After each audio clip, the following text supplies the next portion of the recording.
बड़े प्रेम के संग और उत्साह के संग। आगे तो मुझे कुछ कहने की जरूरत नहीं है, क्योंकि सभी ने बता दिया है कि जयकारा कैसे लगाया जाता है।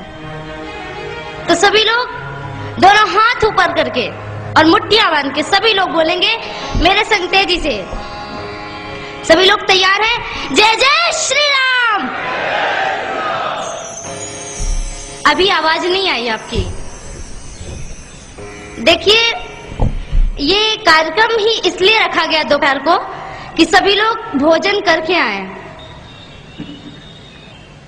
जय जय श्री राम। इतनी आवाज नहीं आ जानी चाहिए, पूरे छिंदवाड़ा में गूंजनी चाहिए। जय जय श्री राम, जय जय श्री राम। भारत माता की, भारत माता की, भारत माता की। हम बात करें, अभी आपने सुना होगा कि आप लोग भी कहते मैं छिंदवाड़ा का हूँ, कहते हैं मैं दिल्ली का हूँ, मुंबई का हूँ। अभी मुझे भी कहा गया कि मैं बनारस की हूँ। मैं तो कहती हूँ कि मैं कहीं की नहीं हूँ, मैं तो हिंदुस्तान की हूँ और हर वासी हिंदुस्तान का है। ये शहर नगर कुछ नहीं होता, हम तो हिंदुस्तान के वासी हैं। और एक बात आप ध्यान रखिए कि जो भी हिंदू हमारे देश से जाता है, कहीं भी आप चले जाइए, हिंदुस्तान के वासियों को केवल हिंदू के नाम से जाना जाता है। एक बात आपसे कहूँ, लोग कहते हैं कि जैसे आपने देखा होगा कि एक किराने की दुकान होती है, तो किराने की दुकान में क्या मिलता है? साबुन, तेल, निरमा, अन्य अन्य चीजें मिलती, बहुत सी चीजें हैं, पर दुकान का नाम तो किराना रख दिया। आप किराने नाम की कोई चीज नहीं है दुकान में, पर दुकान का नाम किराना क्यों रख दिया? पर उसी दुकान से सारी चीजें एक एक चीजें निकाल कर रख देंगे तो वो बन जाएगा क्या? किराना। ये किराने का सामान है। तो उसी प्रकार मेरा भारत इतना महान है कि इसने सभी जातियों को, सभी संप्रदाय के लोगों को इकट्ठा करके रखा है। इसलिए इसी देश का नाम हिंदुस्तान है। अमेरिका को माता नहीं कहा जाता, अफ्रीका को माता नहीं कहा जाता, पर मेरे भारत देश को माता कहा जाता है। इतना बड़ा दर्जा दिया गया इस भारत भूमि को। तो ऐसी ये भारत भूमि, आपने भी कई संतों के मुख से सुना कि इस देश का बच्चा बच्चा राम है। और मैं आपको बता दूं, लोग कहते हैं कि मेरे देश को नष्ट करने में मुसलमानों का हाथ है। उनका जो हाथ है सो हाथ तो है, पर मैं तो कहती हूँ कि इसमें हिंदुओं का भी हाथ है। अरे लकड़ी को भला लोहे की कुल्हाड़ी क्या काट सकती है? कुल्हाड़ी में लकड़ी का हत्था न होता तो लकड़ी के कटने का रास्ता न होता। लकड़ी को केवल लकड़ी काट सकती है, कभी लोहे की कुल्हाड़ी नहीं काट सकती। इसलिए हमारे देश को एक हिंदू ही काट रहा है। उन हिंदुओं को मैं कह रही हूँ कि आप जो धर्मांतरण कर चुके हैं हिंदू, हमारे देश में धर्मांतरण अमर बेल की तरह फैली जा रही है, फैली जा रही है। देश देश में और गांव गांव में ईसाई मिशनरी आ जाती हैं, हमारे धर्म में आ जाओ, हम तुमको मुक्ति देंगे। एक किसान था, हल चला रहा था, उससे कहा कि क्या कर रहे हो? बोले खेती कर रहा हूँ भैया। बोले कि इसमें क्या सुख? अरे चलो हमारे साथ, भगवान ईशा की पूजा करो, वो तुम्हें मुक्ति देंगे।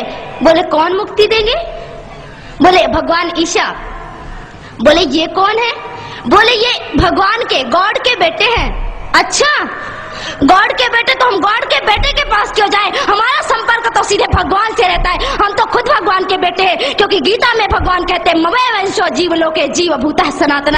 ये हर जीव ईश्वर का पुत्र है। हम ईसा के पास क्यों जाए? भगवान के पुत्र के पास क्यों जाए? हम तो स्वयं भगवान से संपर्क रखते हैं। जब हम राष्ट्रपति को जानते हैं तो प्रधानमंत्री के पास जाने की क्या जरूरत है? इसलिए आपका संपर्क सीधे परमात्मा से होना चाहिए। एक बात, बहुत अच्छी बात याद आ रही है कि एक पादरी, एक कॉन्वेंट स्कूल में पादरी आकर बैठ गया और अपनी ईसाइयत की डींग हाँकने लगा। और एक बच्चा बड़ी देर से सुन रहा था, खड़ा हो गया। उसने कहा कि पादरी महोदय, एक बात मैं आपसे बोलूं। पादरी ने कहा कहो। बोले क्या आपका ईसाइयत धर्म हिंदू धर्म की आलोचना करना सिखाता है? पादरी एकदम अवाक रह गया, कुछ नहीं बोला। फिर कुछ देर बाद पादरी बोलता है कि तुम्हारा धर्म भी तो दूसरों की आलोचना करता है। उस बच्चे ने कहा, नहीं, हमारा धर्म किसी की आलोचना नहीं करता। हमारे धर्म में तो कहा गया कि नहीं ज्ञानेन सदृशम पवित्रम हि विद्यते, ज्ञान के समान पवित्र कोई वस्तु नहीं है। और हमारा धर्म किसी की आलोचना नहीं करता, हमारा धर्म तो सबकी शुभकामना करता है। हमारे धर्म में तो कहा गया है कि सर्वे भवन्तु सुखिनः, सर्वे सन्तु निरामया, सर्वे भद्राणि पश्यन्तु, मा कश्चित् दुःख भाग् भवेत्। यहाँ भारत के कल्याण की बात नहीं कही गई, कहा सर्वे भवन्तु सुखिनः, सारा संसार सुखी हो। केवल हिंदुओं को सुखी रहने के लिए नहीं कहा।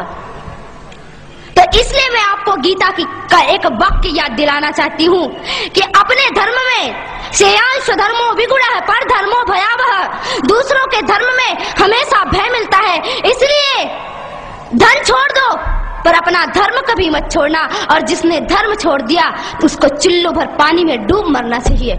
इसलिए मैं आपको एक बात याद दिला दूं, और हम गलती भी दूसरों की देते हैं कि इसने ईसाईयत स्वीकार कर ली अपना धर्म छोड़कर, क्या करे, उसके पास मजबूरी है। वृंदावन में जाओगे और गोवर्धन को करोड़ों क्विंटलों दूध से स्नान कराओगे, पर छोटे छोटे बच्चे दूध के मारे बिलख रहे हैं, रो रहे हैं, और किसी ईसाई ने उसको 1 गिलास दूध दे दिया, बन गया, ईसाई बन गया। किसके कारण? केवल हिंदुओं के कारण वो ईसाई बना। पेट में भोजन नहीं मिला है और ईसाइयों ने 1 मुट्ठी चावल फेंक दिया तो उनको राइस क्रिश्चियन कहा जाने लगा। इसलिए मैं भाइयों, बहनों, मैयाओं, आप सभी से कहना चाहती हूँ कि खूब गोवर्धन अभिषेक करो, खूब नहलाओ दूध से गोवर्धन को, पर एक बात याद रखना कि कहीं कोई बच्चा कुपोषण का शिकार ना बन जाए। अगर बच्चा कुपोषण का शिकार बनता है तो आपको गोवर्धन का स्नान कराने का कोई अधिकार नहीं है, और भगवान गोवर्धन आपका दूध अभिषेक स्वीकार भी नहीं करेंगे। इसलिए पहले आप इस देश में, और मैं उन भाइयों को भी कहना चाहूंगी कि जिन्होंने ईसाईयत धर्म स्वीकार कर लिया है, तो उसमें गलती किसकी है? स्वार्थ सिद्धि के लिए राष्ट्र का सारा रक्त निचोड़ लिया, अपनी माटी अपने ही पुरखों से नाता तोड़ लिया। औरंगजेब की कट्टरता ने बुरी तरह से काटा था, जजिया के जाजम ने आंगन टुकड़े टुकड़े बांटा था। औरंगजेब की उदारता केवल कूटनीति की गोटी थी, गिद्धों की नजरों में केवल चोटी थी या बोटी थी। गंगा के बेटों ने क्या जमजम से नाता जोड़ लिया, अपनी माटी अपने ही पुरखों से नाता तोड़ लिया। इस देश के हिंदू मुस्लिम पहले सारे हिंदू थे, भैया लालच से भूल गए कि वो बेचारे हिंदू थे। अब भय नहीं, कहीं खुले दरवाजे चले आओ, अरब के सपने छोड़ो, मिलकर वंदे मातरम गाओ। भारत माँ सी दयावान माँ और कहाँ मिल पाएगी, अपनी चोटे भूल तुमको फिर से गले लगाएगी। खबरदार छल किया तो माता रणचंडी बन जाएगी, यह धरती गद्दारों की कब्रगाह बन जाएगी। अरे 17 बार मोहम्मद गौरी को हरा हरा कर छोड़ दिया, अपनी माटी अपने ही पुरखों से नाता तोड़ लिया। इसलिए मैं आपको याद दिलाना चाहती हूँ कि ये भारत भूमि आपकी माँ है, और अपनी माँ से आप कभी नाता ना तोड़े। और आज मैं खास तौर से अपनी मैयाओं से बात करने के लिए आई हूँ कि इस देश में यह भारत विश्व गुरु के पद पर प्रतिष्ठित था केवल मैयाओं के बल पर, और आगे भी विश्व गुरु बन सकता है केवल इन माताओं के बल पर। मैयाएं, आप तैयार हो जाइए, क्योंकि हमारे देश में नारी को कभी पैरों की जूती नहीं समझा गया, नारी को कभी भोग्या की दृष्टि से नहीं देखा गया। इस देश में नारी इतनी महान है कि नारी के बारे में वर्णन नहीं कर सकते। और किसी कवि ने बड़ी सुंदर पंक्तियों में नारी का परिचय दिया है कि मेरा परिचय इतना है, मैं भारत की तस्वीर हूँ, मातृभूमि पर मन मिटने वाले मतवालों की पीर हूँ। मैं उन वीरों की दुहिता हूँ जो हंस झूला झूल गए, मैं उन शेरों की माता हूँ जो रण प्रांगण में जूझ गए। मैं जीजा की अमर सहेली पन्ना की प्रछाया हूँ, कृष्णा के कुल की मर्यादा लक्ष्मी की शमशीर हूँ। मेरा परिचय इतना है, मैं भारत की तस्वीर हूँ। कालिदास का अमर काव्य मैं तुलसी की हूँ रामायण, मैं अमर बोल हूँ श्री गीता के जो घर घर होता पारायण।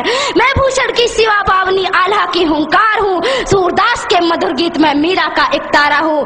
मैं वरदाई की अमर कथा में रण गर्जन गंभीर हूँ। मेरा परिचय इतना है, मैं भारत की तस्वीर हूँ। इसलिए याद कर लीजिए मैया, आप भारत की शान है और आप ही भारत को विश्व गुरु बना सकती हैं, कर देती। ऐसी ऐसी देश में हमारी मैयाएं हुई हैं, ऐसी ऐसी मातृ शक्ति हुई है जिसके कारण ये भारत भूमि महान बन चुकी है। और एक बात बताऊं, जिस राम की आज आप पूजा करते हैं ना, आज अगर कौशल्या नहीं होती तो आज वो राम भी नहीं होता, और आज वो यशोदा नहीं होती तो आज वो कृष्ण भी नहीं होता। इसलिए यशोदा की वजह से और कौशल्या की वजह से कृष्ण का नाम आज आप सभी लोगों के मुख पे है। इसलिए मैं आप लोगों को बताना चाहती हूँ। और कई लोग कहते हैं कि स्त्री को पर्दे के अंदर रखना चाहिए। कहाँ पर्दे के अंदर रखना चाहिए? आपने रामायण में कभी पढ़ा है कि माता सीता ने कभी दशरथ जी को घूंघट डाला हो? स्त्री को कभी पर्दे के अंदर नहीं रखा गया। अगर स्त्री पर्दे के अंदर रहती तो दशरथ के साथ रण मैदान में कैकेयी कभी दिखाई नहीं देती। ज्ञान के मैदान में यज्ञवालक को ललकारती हुई गार्गी कभी दिखाई नहीं देती। और रण के क्षेत्र में रानी लक्ष्मीबाई कभी दिखाई नहीं देती। स्त्री को कभी पर्दे के अंदर नहीं रखा गया। रानी लक्ष्मीबाई ने बता दिया कि स्त्री ममता की मूर्ति होती है, पर जब समय चुनौती का आता है तो अपनी ममता को छाती से नहीं बल्कि पेट में बांध लेती है। हाथ में शौर्य की तलवार लेकर के चली जाती है रण के मैदान में और शत्रुओं का सिर काट काट कर भारत माता की गोद में भर देती है। उसी नारी का जीवन सार्थक होता है और उसी नारी का जिस विश्व में नाम होता है। इसलिए मैयाओं, अपनी कमर कस लो। इस देश में सभी को तैयार होने की जरूरत है।